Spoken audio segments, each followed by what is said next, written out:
Afinal, crise no JPY. De novo? O problema é que se a tese estiver certa, o Japão vai ter um momento complicado, né? Então a gente vai passar por esses 5 pontos aqui, né? Que aí que eu vou explicar o que é uma tese para vocês, a divergência que está acontecendo entre os bancos centrais. Vamos ver aqueles bancos que estavam no País das Maravilhas. Tava todo mundo falando que era louco, que eu era, né? Eu e um monte de gente, né? Que a gente tava vendo coisinha e agora tá todo mundo, pô, pois é, os caras estavam certos, né? É sim, a gente olha fatos e não olha narrativa. Isso é uma recomendação para você também. Quero trazer dois gráficos para vocês verem que a coisa tá complicando, além de informações para vocês aqui, e também a gente sempre tem oportunidade no mercado, e a gente tem oportunidade mesmo nessa crise aí, nessa tese dessa crise, essa crise dessa tese, caso vier a acontecer, e claro, com conclusões. Bom, galera, então olha só, o que é uma tese de investimento? Tese de investimento é quando a gente junta fatos, analisa, traça cenários e escolhe o caminho a seguir. Isso é uma tese. Pode ser análise fundamentalista, análise técnica, análise de correlação de mercado, mundo e geopolítica, tudo mais. A tese que eu vou trazer para vocês hoje é todos esses fatores juntos, tá? Uma tese não significa garantia de sucesso, é simplesmente uma tese. Ela pode dar bom ou pode dar ruim. E vamos começar fazendo uma retrospectiva aqui.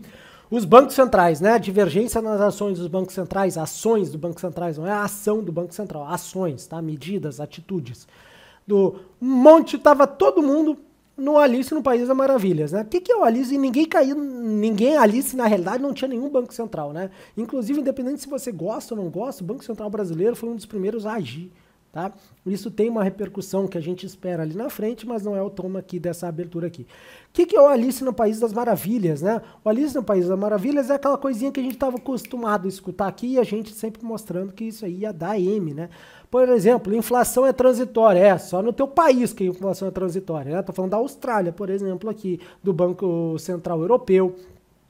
Injeta grana que não dá nada. Não dá nada? Tá bom. Então a gente já teve a crise, várias crises que foram fundadas nisso, né? Injetar dinheiro de graça e depois deu M.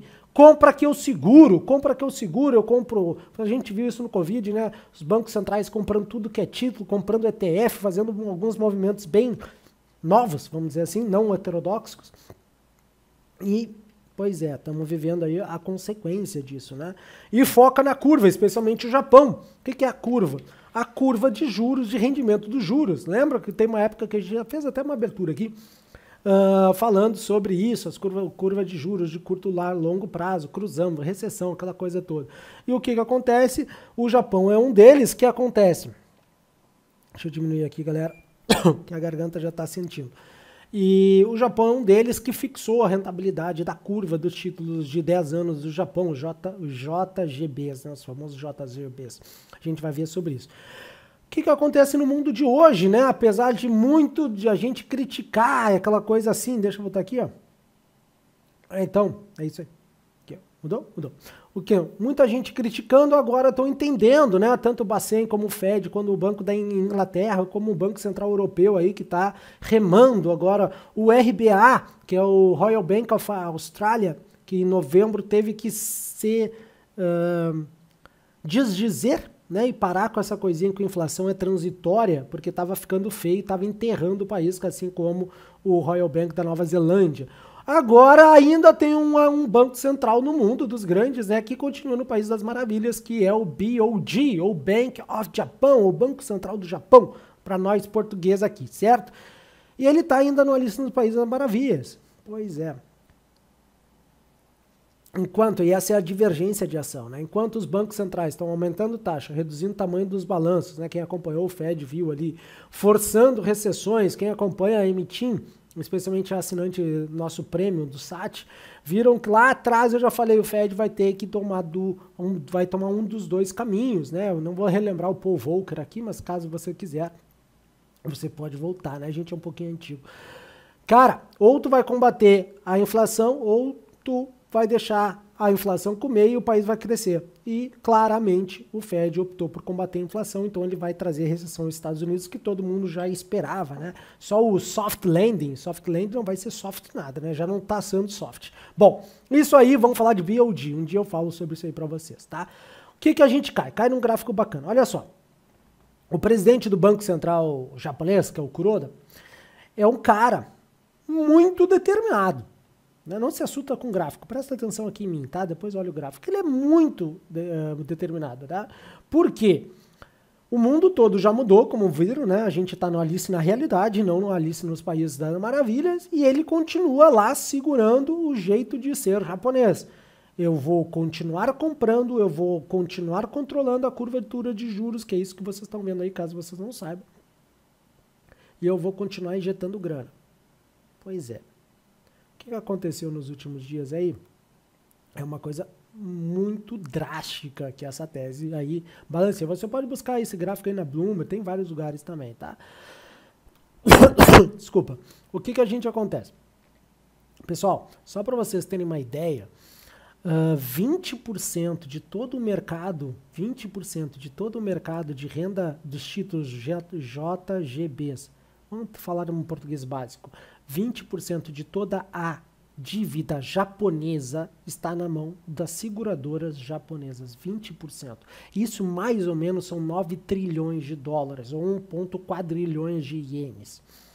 O que concentra isso? Olha a concentração que pode dar. Aí, você vai entender nisso? Ah, Marco, eu estou meio perdido, olha só. Você tem dívida, aqui ó, tesouro direto. Você tem dívida, todo mundo compra o tesouro, tá? Entre pessoas internacionais, nacionais, aquela coisa, empresas, bancos, aquela coisa toda, nós aí, tudo mais.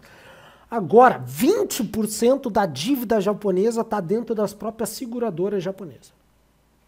Olha o risco em casa, in house, né? Como é que é aquele filme? Dormindo com o inimigo, né? Então, olha só o negócio, é muita coisa. A gente está falando de 9 trilhões de dólares, tá? Então, qualquer balancinho aí, ferrou e vai ferrar feio mesmo se houver esse balancinho. Marco, eu não estou convencido e não estou entendendo muito. Então, olha só, o que acontece? Essa aí, se vocês olharem aí, a gente tem o 10YJGB Yield, é o rendimento, tá, dos títulos de 10 anos do Banco do Japão. Tá? O que acontece? O Japão, ele fixou para não dar, para não subir, para não entrar muita gente, para aquela coisa toda, para manter um yield de 0,2, 0,25 a 0,3. Não é complicado isso que eu estou falando. Volta aqui comigo. Às vezes falo muita coisa. O banco, controle de curva de juros, tá? Muitos bancos tentaram e viram que não dá para fazer. O que acontece? O Japão determinou pelo seu Kuroda que o rendimento de títulos dos 10 anos do Japão deve ser entre 0,25 a 0,3 ao ano. Tá? Não importa a inflação, não importa nada. É isso. Agora, o mercado, vocês sabem que é oferta e demanda. O que acontece? O mercado ele vai comprar, toda vez que eu tenho um item e o mercado começa a comprar, o preço começa a subir. O que ele faz no Japão? O Japão ele está mantendo o título. Como ele mantém? Através das intervenções. Através das intervenções que a gente tem aqui, as open market aqui, quando o Banco Central, por exemplo, dá um exemplo para todo mundo que opera aqui, entra comprando dólar, entra vendendo dólar, aquela questão monetária. O Banco Japão também. Ele vai comprar títulos, vender títulos, o Banco Brasil também. Então faz isso tudo mais. Banco Brasil não, Banco Bacen e tudo mais. Bom, longa história curta. Ele está botando muita grana, porque para comprar precisa ter grana, tá? E o que acontece? A gente sabe que ele vai, ao comprar e tentar fixar os títulos de renda fixa do Japão, ele está controlando a moeda.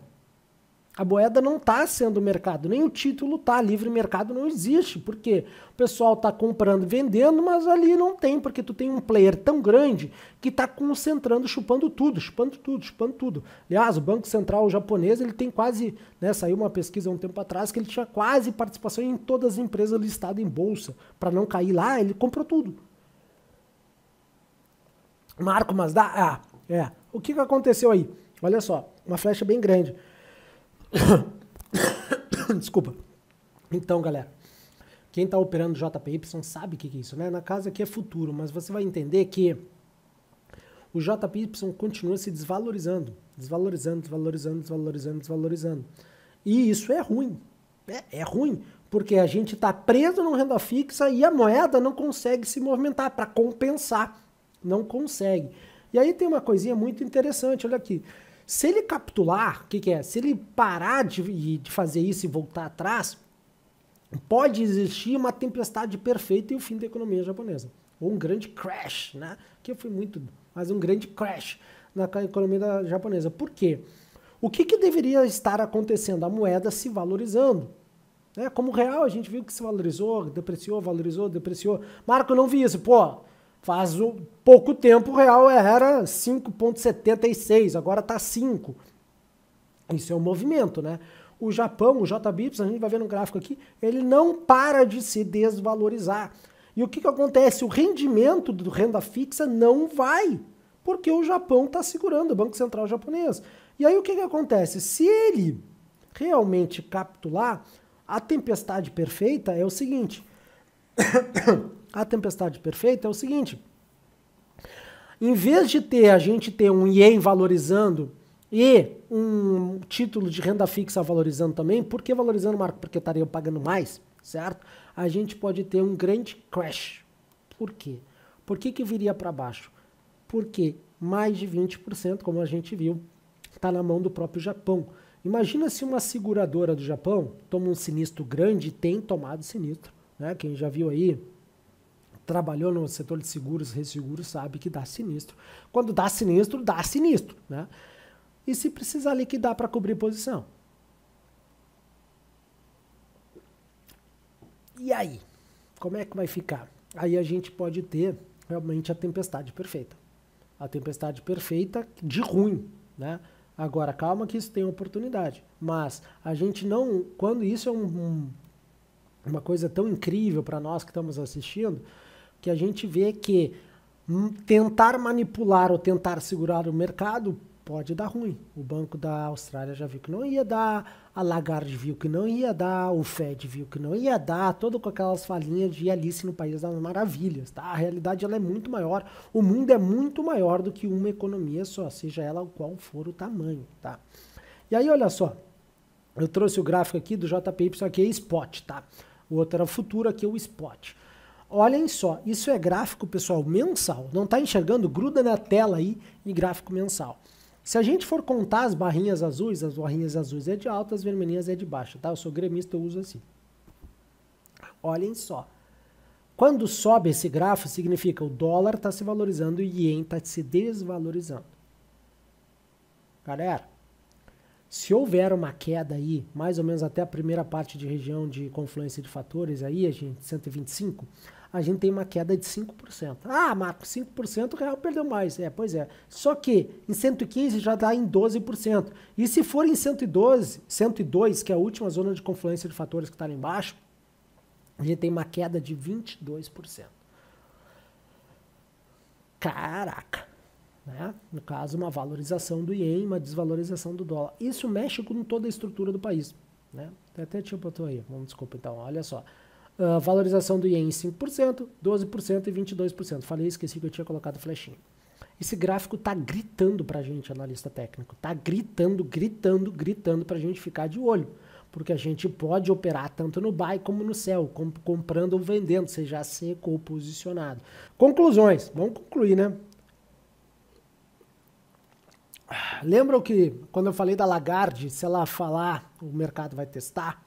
Pois é, isso vai funcionar para o Kuroda também. Tem muito fundo grande apostando já contra, tá? Porque se ele capitular, ele vai ter que reverter e vai ter que deixar a curva fluir e vai ter que valorizar o ien. E aí, como é que a gente faz? Com o ien valorizado, como é que fica a exportação japonesa? É isso que eu estou falando, meu analista fundamentalista, tá? Se falhar, a coisa pode ficar feia, como eu mostrei aqui para vocês. Rally de baixo, para nós, operadores, não tem problema. A gente vai socar e a gente vai vender. No caso, dólar e comprar ien. O mercado, não só nós, o mercado inteiro vai fazer isso, tá? E será que ele vai capitular? Pois é. Aí fica a questão para nós, acompanharmos aí e sempre focando em realidade e não em opiniões. Fato é o que mexe o mercado, beleza, pessoal?